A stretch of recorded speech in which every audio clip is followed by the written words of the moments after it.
Good morning, afternoon, or evening, everyone. Today, I'm going to be covering the new Tier 8 Premium Cruiser, the Bridgeport. Now, this is available for free if you grind the Liberty Harbour event, where you build out the harbour and you grind missions and you do these passive missions. I'll show you how to do that at the end of the match here, after we talk about the build and armor layout and etc.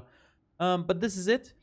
For my ship build that I'll be running for this video, it is this. So feel free to pause the video to take a look at it. We're also running Halsey on it, so we do have the buffed reload if we do end up getting Confederate. So that's pretty nice. And this is the Bridgeport. I've played it a few games actually so far, and this was one of the better games that I had. And it is really good overall. I must say, it is really good, especially for a free ship. Another thing is you can actually just buy it straight up. So you can kind of like try your best at grinding it for free. I know this video is coming out close to the end of the grind, unfortunately, but I did not have access to the ship before today, or before yesterday, I guess, to actually cover it for you guys. But a nice viewer of mine donated a few doubloons, because I actually wasn't going to be able to finish it myself, because I'm not actually able to play that much. A lovely viewer, Killer69DX, the god, gifted 15,000 doubloons for me to actually end up getting it, which is actually still quite a lot of doubloons, but that's because I didn't actually get to play it. I know a lot of people in the chat yesterday on Twitch were saying they already have it and they got it for free or whatever, so I'm wondering if you guys actually managed to get it for free or if you're going to be spending any doubloons for it. But regardless, the ship is pretty good overall. Before we actually get into the gameplay, I mean, we're already playing here, but quickly, I guess, if you guys aren't subscribed, I would greatly appreciate a sub to the channel, as it does help me out a lot, and I would greatly appreciate it a lot. So thank you so much for those who are already subscribed, and if you're not, do please leave a sub to the channel, and maybe even a like or even share the video if you do find it enjoyable. Okay, so you see me playing really aggressive here into this Shinano. Sorry, whoa, Shino Nome, I mean, it's a tier 6 match. Shino Nome. It is a tier 6 match at the end of the day, so we are at the position where we can play more aggressive. The ship is covered, I believe, in 27mm armor pretty much everywhere, so we don't really get overmeshed by anything on this flank, so we're kind of just chilling. We can push up a bit more aggressive and try to output as much damage as physically possible. So, as you can see, what does this ship have? It has 9 203mm guns. It does retain that American AP angles, the improved AP angles, but the damage is lower than that found on Baltimore at 4.5k damage here per shell. I think Baltimore is around 5,000, I think, so quite almost 10% lower, I guess, than Baltimore. You see also we have some funny consumables, unlike Baltimore. This one gets a heal. It reminds me somewhat of, I don't know if any of you remember, because now it's, I mean, been a while, right? But I don't know if any of you remember the Tier 9 Baltimore. This was what this ship reminds me of a bit. Now, this ship is not the same class of ship as the Baltimore. It's an Oregon City class ship, so it's actually the same class as a Rochester found in game, and also, well, Tulsa if it had the 9-gun layout, but it has a 6-gun layout. So actually it is the same class as the Rochester found in game, which I also have a video for, funnily enough. But the consumables, you're gonna see some differences here. We have a heal, we have a hydro, which is cool, I guess. All of them get hydro, but a heal is very much appreciated on these tier 8 cruisers. That's kind of what I wish Baltimore had. It would make it really fun, but I mean, I think it would make Baltimore a bit too strong, especially with Baltimore's a normal reload of 10 seconds. But more importantly here, if we hover over the T key, we have those new consumables with this timer that actually acts as a reload booster instead of one of those heals found on Sibir and one of the smokes found on Burrows. This one's a reload booster, which is a really cool addition, I guess. For, well, especially since it's a ship that's available for free. I mean, for me, it wasn't available for free, guys. You need to have quite a lot of time in my... I don't know. It felt like you needed quite a lot of time and dedication of logging in quite regularly to actually do the whole grind. But I'm not really sure. I really didn't have enough time to play. But anyway, you see me here. The build I'm running is pretty interesting because I'm not running the concealment module on the module slots. Not the commander. The commander I'm running concealment. But on the other one, I'm not. This was actually a recommendation by one of the viewers. I'm running rudder shift instead. The reason I'm running rudder shift time instead on the Bridgeport is because the rudder shift time is absolutely horrible at 12 seconds on this one. Reducing that to 7.5 seconds while still keeping a solid 10.5 kilometer detection overall is actually pretty beneficial. And you also have to keep in mind that if you're taking top grade gunner, you actually well, you're gonna have better reload more of the time, or most of the time. Well, not most, but more of the time, because you have 1 kilometer worse detection. But anyway, the gameplay. Not much has happened so far. You notice I haven't been talking much about gameplay. This is because I've been trying to stay a bit controlled into this position, trying to hide away against these battleships. Because there were a lot of ships here. There was at least the Lugdunum, King George, Shinonome, Sheer, Gokase, and there was the CV threat. So we had to kind of be a bit respectful to the enemy team. And in such a case, you saw me retain a lot of my HP. Now, right now, we're going to take no damage, because, I mean, Lugdunum doesn't really overmatch me. We're up to 45k damage so far, which is a bit low. But again, tier 6 match here, so we're not expecting a 500k game, of course. We're expecting kind of like a decent game, though, especially with this reload booster. And you'll see, this reload booster, you can turn on and off pretty much whenever you want. And you'll see here, when I turn it off, if I turn it off, because I don't remember, but if I turn it off, the delay to bring it back is around 4 seconds. So it gives you a lot of flexibility in terms of actually reusing it, or using it. Maybe you turn it off by accident, you can reuse it really fast. There you go, you see the reload there, really fast. It gives you a lot of flexibility. You can kind of do whatever you want. So we killed the Lugdunum a bit earlier. You saw that was our first kill of the game. Now we're kind of trying to get this King George and the Shinonome. And as you saw with the reload, the main battery reload booster, you get literally like 5-second reload or so. It's kind of crazy. We got our second kill there of the game, which was kind of a kill secure, to be honest, but we'll take it nonetheless. It does help out our team a bit. Now we're pinging a bit on the map here. Reason is we're trying to get this CV to spot the Shinonome for me, which he actually ends up doing for me, which is really nice, because I activate my reload booster and we activate our mini Des Moines reload here at 5.9 seconds. Des Moines is of course a bit faster with reload mod, but as you can see, I mean, look at this. This is tier 8, by the way, against tier 6s. So, of course, we're going to have a good time. But it does pretty well. Against tier 9s, I still had a game on mountain range. I might feature it. Okay, so we spot the Gokase here. We're up to 69k damage. We got our third kill of the game on that Shinonome. We tried to get this Gokase. Hopefully. He is sailing full broadside. He does go a bit faster than I expect, unfortunately. So we're gonna have to re-lead and give it some more lead with these American arcs, you know. It does take, well, you know, a while to get there. But boom, we land a Citadel, double Citadel hit there on him. I'm trying to actually save my reload booster for the CVs, potentially. I really kind of want to save it because I can start smashing those CVs.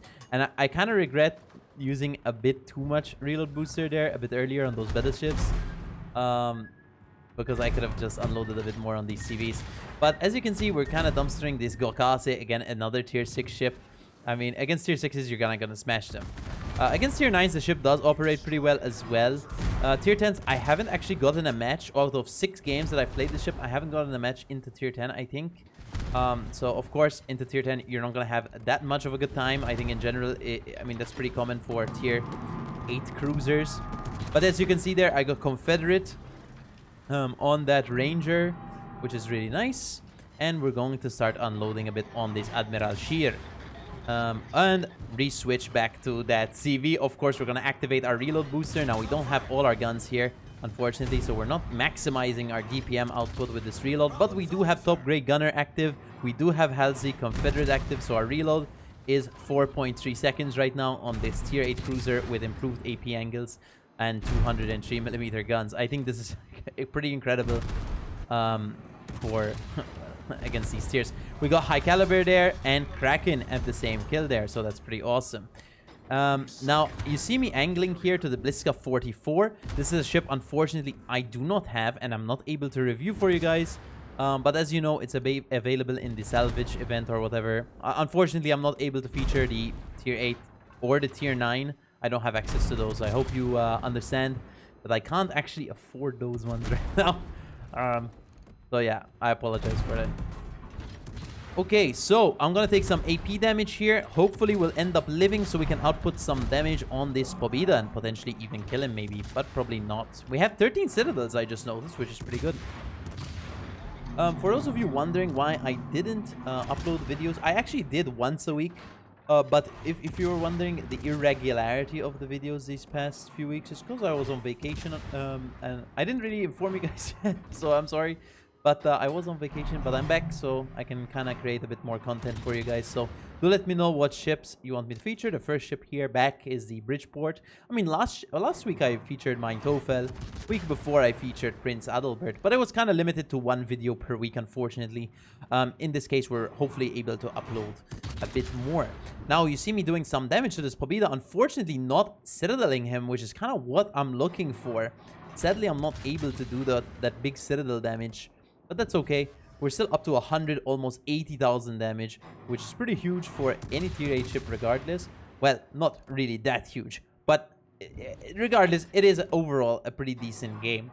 And, I mean, we damaged a lot of ships, so hopefully our base XP count is pretty good. Now, this is a game I actually played yesterday, so I know the outcome. So, GG, I guess. But the points are inverted as well, so kind of ignore the points. We are winning pretty decisively. We'll go a bit of shots on this Bliska 44, a ship I actually ended up visiting in real life a long time ago. I don't even know what year, probably 2015 or 2016, I don't remember. But a ship I visited, awesome ship, definitely recommend you visit it. I believe it's in Gdynia in Poland. It's next to Gdansk, but not in Gdansk. You have to take you have to take a train to get there, I think, a small one. Or at least a short duration one. Okay, so, boom! I missed my shot again. We're at 183,000 damage. Hopefully we hit one more salvo on this Bliska. And potentially we'll end up, well, there you go, winning the game. For personal score, we ended up doing 186,647 damage, 5 kills, 2 assisted in kills, 13 citadels, 5 incapacitations, 6 fires, 3 spotted ribbons, 222 shell hits, 1 secondary hit, 25 planes shot down, and an assisted in cap. We got Confederate, Dreadnought, Kraken, and High Caliber for our achievements. The E, it was actually an actual E here. Unfortunately, I don't have the replay from yesterday, but you have to believe me, guys. It was an E. So this is an E game there for you guys to watch. 2.8k base XP, almost 2.9k. Solid game regardless, even though it was against tier 6s. Overall, a good game, which I'm pretty happy about. Detailed report. This was the damage distribution. We got 44k on that Ranger, 25k on the Gokase, 21k on the Lukdunum, 20k on the King George, 11k on the Shinonome, 32k on the Pobeda, 15k on the Deutschland, 9.4k on the Admiral Scheer, and 4.5k on the Bliska Svitza 44. As you can see, most of our damage actually ended up coming from AP this game, but we also got some HE damage. We actually got 6 fires for 3k damage. Unfortunately, they didn't burn at all, pretty much. And we received ourselves 63,000 HP, which is quite a lot for a tier 8 cruiser. For our credits and XP, this is the screen. Here we are in the second game in the Bridgeport, the tier 8 American cruiser. For the ship build, once again, I remind you, this is the ship build. I'll be covering it a bit more in detail after the second game is done, which is this one. But feel free to pause the video and take a look at it again if you maybe missed the first one. But the Bridgeport here, second game. Realistically, there's not much to talk about the ship anymore because we kind of discussed the ship. So we're kind of going to showcase, well, I'm going to showcase here a second match in it.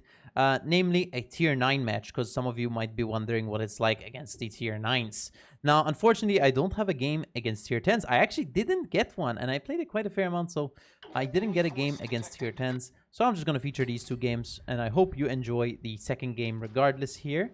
And if you did, or if you enjoyed the first one, and maybe you'll enjoy this one, please leave a sub to the channel, because I would greatly appreciate it a lot. And it does help me out a lot. And also do leave us a like maybe. And if you do really enjoy the content, you can also leave a share. But anyway, the A-gear here, we're going to start shooting this A-gear. Again, we have this 13-second reload, 16-kilometer range, American-style guns. So let's try to get some damage. we're going to play, and you'll notice this game a bit more passive than last game. Now, of course, last game we can afford to play way more aggressive into those tier 6s and 7s, where we have the 27mm armor on our nose, where we can start tanking and angling to things. In this case, not really. We've got a Sinop here, who I believe also overmatches us pretty much everywhere. We've got a Musashi, who overmatches us everywhere. The Carl actually doesn't overmatch us everywhere, I believe, but the Los Andes does.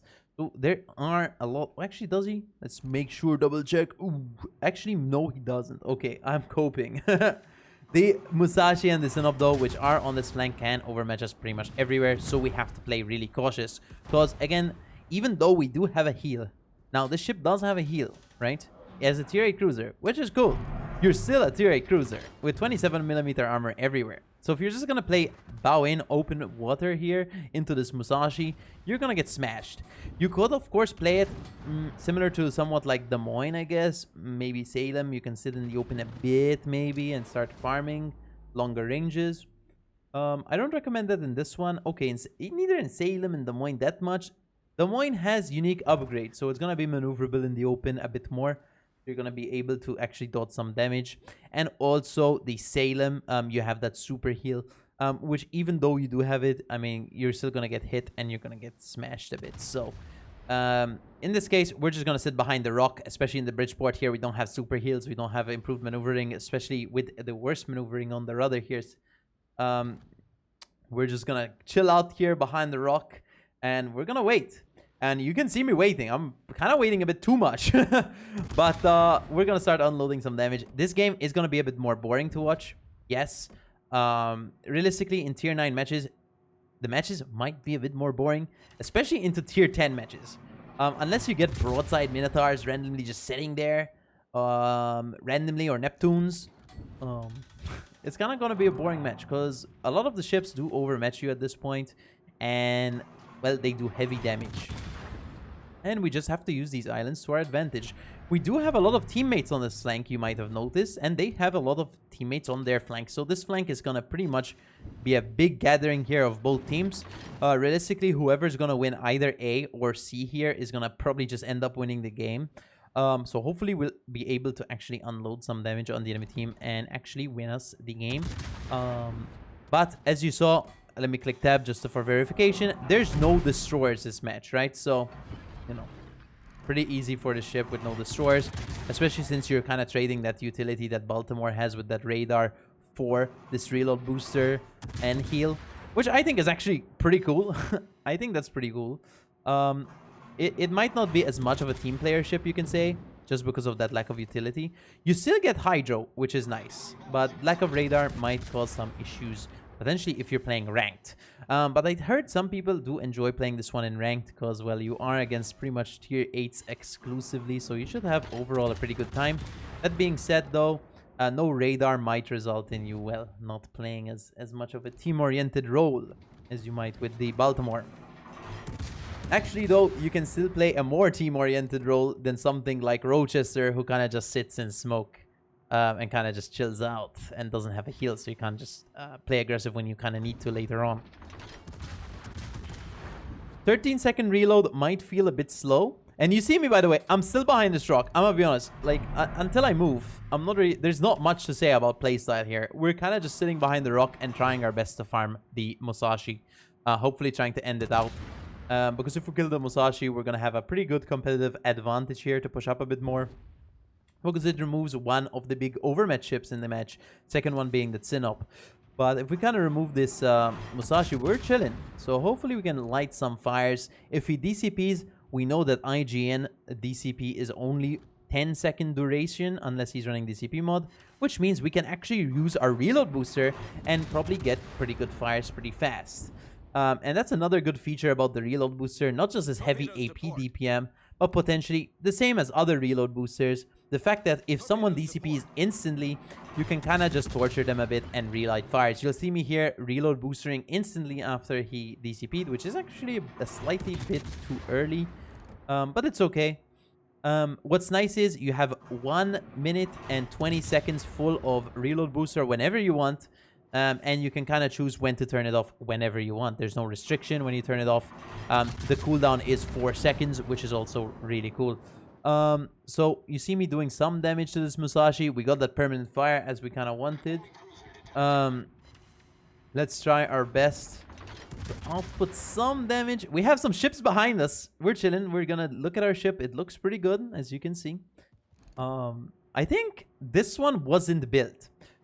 Someone said in the chat yesterday, in the Twitch chat, the hull was built or something, or it was laid, but it wasn't actually built. I believe the only Oregon City class cruisers that were actually built were the Oregon City, the Albany maybe, and Rochester maybe. I'm not sure. Kindly confirm in the comments below. I'm kind of interested actually which ones were built. I know Bridgeport wasn't built, or at least fully built. What I was wondering is, since it didn't get fully built, I was wondering why they actually named it the Bridgeport and not the Oregon City itself, because I'm sure they could have just called it the Oregon City and made it the head class of the ship, or the head ship of the ship class of the Oregon City class cruisers. But maybe they're gonna release an Oregon City in the game, maybe in the future, potentially. Who knows? Maybe as a tech tree ship. Probably not, but maybe. You never know. What if a whole line with this gimmick, huh? American heavy cruisers, with this gimmick, with the Oregon City as the tier 8, maybe potentially even the tier 9. Who knows? You never know. But anyway, we're kind of chilling here. We're up to 79k damage. A very slow and boring, almost painful to watch game. I hope you guys aren't bored to death. But it kind of teaches you that patience does actually end up winning games slowly sometimes, and you have to know when to be patient in certain games. You can't just go super aggressive really early on just because you see big damage on the enemy team. You can kind of do some damage and you have a heal.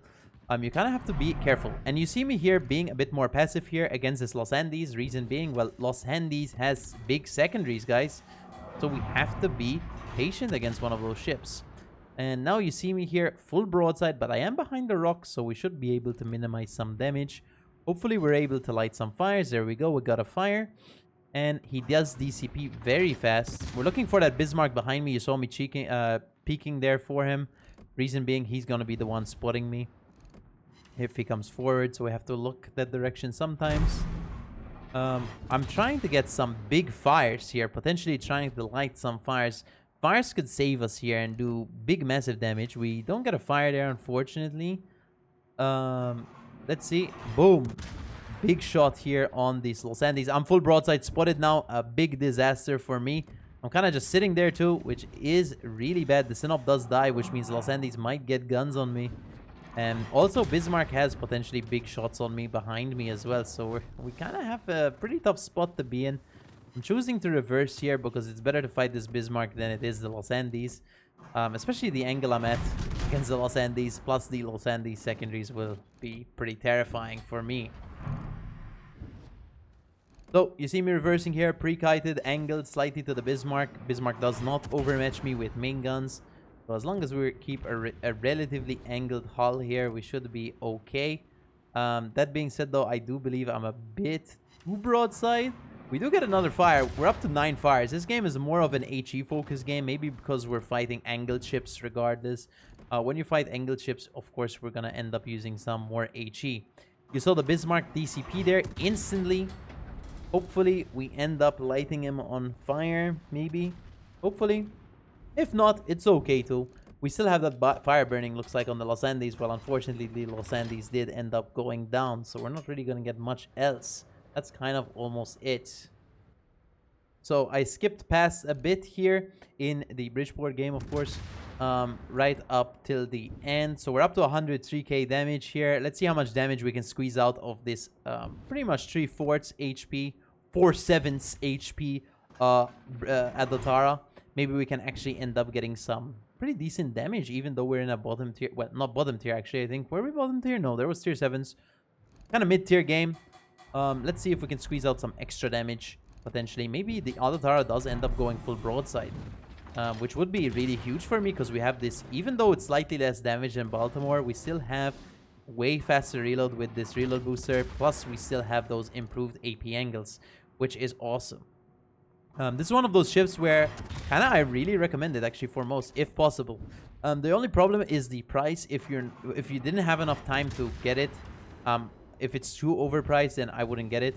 But if you did have the chance to actually unlock it for free, I mean, this ship is going to be pretty fun to play overall, especially if you love these heavy American cruisers.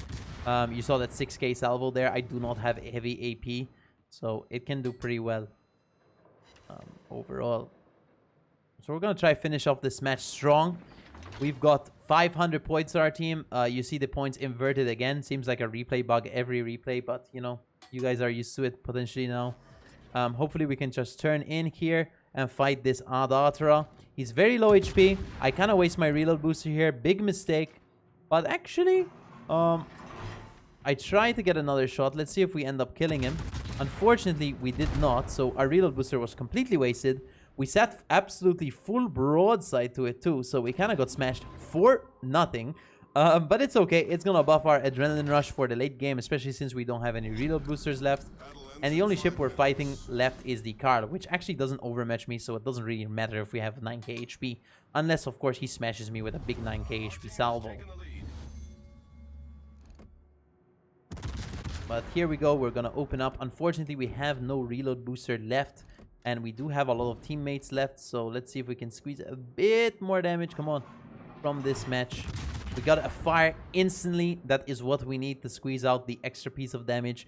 The extra piece of damage, even though might not be relevant for the win, guys, is always relevant for the fun factor, right? Always getting bigger damage is always fun.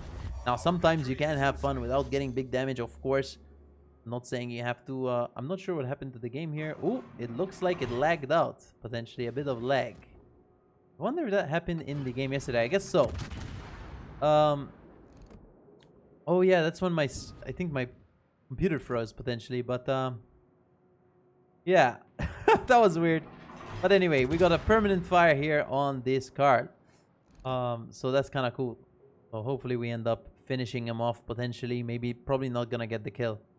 But even though this was a completely boring match compared to the first one, guys, it was quite an effective match regardless, because we played to the ship's strengths, sitting behind the rock using those arcs, using the DPM of the ship to farm ships that are angled potentially, even some broadsides. Not a lot of broadsides, but we got some broadsides, and we'll take a look at the damage distribution after the game's done as always. But overall, again, we use the ship's strengths to its advantage. Another fire there. And this ship is pretty good. Definitely recommended if you can actually obtain it for free or for a very small price if possible. If not, if it's too expensive, then I mean you can just skip it and play other ships. But if you can, I mean, if you can manage to get this one, I mean, I do think you guys will have fun playing it. I think, but not really 100% sure, you know. But it should be a pretty fun experience. For our second game in the Bridgeport, we ended up doing 170,257 damage, 2 kills, 1 incapacitations, 1 incapacitation, 12 fires, 277 shell hits, 1 cap, solo cap, funnily enough. We got second place on our team. Well done to the Pommern for getting first place. Unfortunately, we had no achievements this game. We did get 58k on the Musashi, 37k on the Carl, 28k on the Adatra, 21k on the Los Andes, 12k on the Aegir, 6k on the Sinop, and 4.9k on the Bismarck. We took 46k damage ourselves. As you can see, a more evenly distributed damage match from the alpha damage from the shells, 60k from HE, 54k from AP, but 56k from fires. They're a huge fire game. Almost Wither. Unfortunately, we did not end up getting that Wither this game. Credits and XP here. We got this. So feel free to pause the video and take a look at it. For my commander build for the Bridgeport here, we're running William F. Halsey Jr. We've got Gun Feeder, Grease the Gears, Priority Target, Superintendent, Survivability Expert, Concealment Expert, Adrenaline Rush, and Top Grade Gunner. You can run Outnumbered if you so wish due to the limited gun range and potentially even the really good concealment, but it's up to you. That's what I'm running. I'm running Top Grade Gunner. I'm running here Steering Gears instead of Concealment. Concealment gets you down to 9.5 kilometers, which is huge, and it's really good. But, however, the rudder shift time goes up to 12.5 seconds, which is pretty long. So I'm taking this Steering Gears mod 2, which I kind of recommend. Prop mod 1, Aiming System mod 1, Engine Room Protection, but you can take Hydro Search or DFA. I mean, Hydro Search would be better. I think Hydro is better overall on the ship. And then you have main armaments model 1. I say hydro just so you have some utility. For the armor layout for this cruiser, we've got 27mm nose armor literally everywhere. So pretty much standard tier 8 heavy cruiser armor for the Americans. If we take a look at the internals, an above water citadel in the middle and a underwater citadel in the under the guns. But again, an exposed over the water citadel here on the side. You have to be extremely careful when you play this ship. So do be careful when you play the Bridgeport. What I'm wondering is Rochester Rochester armor layout the same? Yes, 27mm everywhere. And also what I'm wondering is Wichita. Wichita is 27 everywhere as well. And one more is the Baltimore. What's Baltimore? Baltimore is also 27 everywhere. So that's pretty awesome. Actually, I do want to cover the Baltimore in a future video. So if you guys want to watch a video on the Baltimore, do let me know. Because I don't believe I've ever covered the Baltimore. So, or at least in a fresh look. So do let me know in the comments below. For the ship characteristics, we've got 47,800 HP with a 13% torpedo protection damage reduction. For main guns, we've got 9 203mm guns. Improved AP angles, slightly worse AP damage though. We've got HE, of course, 13-second reload, 16-kilometer gun range, 9 guns. Maneuverability, we go 34.7 knots of top speed, 750-meter turning circle radius with 7.6 second rudder shift time. For concealment, we've got 10.5 kilometers with this build. Of course, with the worst build, or not the worst build, but the other build, you get 9.5 kilometer detection. So that is the Bridgeport statistics. Let's look at the fun stuff. Of course, the camouflage available for the Bridgeport, unfortunately, which is actually pretty shocking, is there's no alternate camouflage for the Bridgeport, unlike there is for every other American cruiser. But for Bridgeport, unfortunately, we do not have an alternate camouflage scheme. I assume that is an accident, or they forgot to input one. But this is the normal one. I think it looks really good already, so I guess it doesn't need an alternate. It's lovely that it isn't a single color camouflage. It's a lovely, triple color camouflage, and it looks really cool. I think the design is awesome. Actually, I also think the Rochester's camo is awesome, so I'm really happy that both of them have really cool camos. Even Tulsa actually has a cool camo as well. So, so far, all the Oregon City class type cruisers in the game have really cool camouflages in the game, so that's always nice to see. But that's pretty much it for the Bridgeport, guys. Actually, one more thing I want to discuss is how do you actually obtain it. You're going to go into the Navy 250 port, and you're going to click the Liberty Harbor. If you haven't started, I think you're a bit too late to get it for free, of course. But if you've been grinding it out, you know that you're supposed to do these passive missions. Basically, you click these, you click your ships. When you click the ships, you don't actually lock it out of your port, so you can still use them, which is nice. But it gives you some passive points every day, tokens. You can also do missions, and the more you do, you do have to select them. You have to accept them, though. The more you unlock, the more you can do. You can also have this one, which gives you 3 extra of any, not of all. You can actually get off 2, funnily enough. You can get off 2.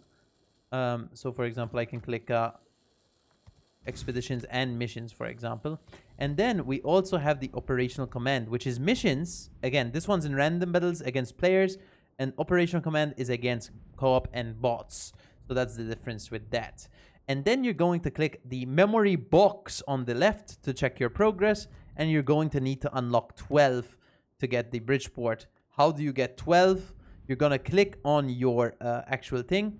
And up here is going to say something like upgrade, and it's going to show you through the upgrades. Each one, I believe you get 3. So 3 times 4 buildings is 12, and 12 gets you the Bridgeport, and that's how you end up getting the Bridgeport. But that is it. Now, do I recommend the Bridgeport? As I said before, guys, if you can obtain it for free, definite recommendation from me. This ship is pretty awesome. If you have to pay a very small fine or a very small fee for it, overall, it's still pretty worth it. The ship is pretty good, so you can have a pretty good time in it. And if you have to spend a lot, probably not worth it at that point, because would be a bit expensive, because I think I spent 15,000 doubloons. Well, I was gifted it, so I can feature it a bit early before it runs out of time. So thank you, Killer69DX, viewer on Twitch, long-time viewer on Twitch. And thank you so much. So if any of you want to thank anyone for this video, you can thank him for allowing me to feature it a bit early, before it ends. But that's pretty much it. I hope you enjoyed the video. I thank everyone for watching the content regardless. And if you subscribe, I would greatly appreciate it. If you like, I would greatly appreciate it a lot as well. And of course, if you did enjoy, do share the video so more people are informed with how good the Bridgeport is. But that is pretty much it. And I'll see you in the next one. Big fan.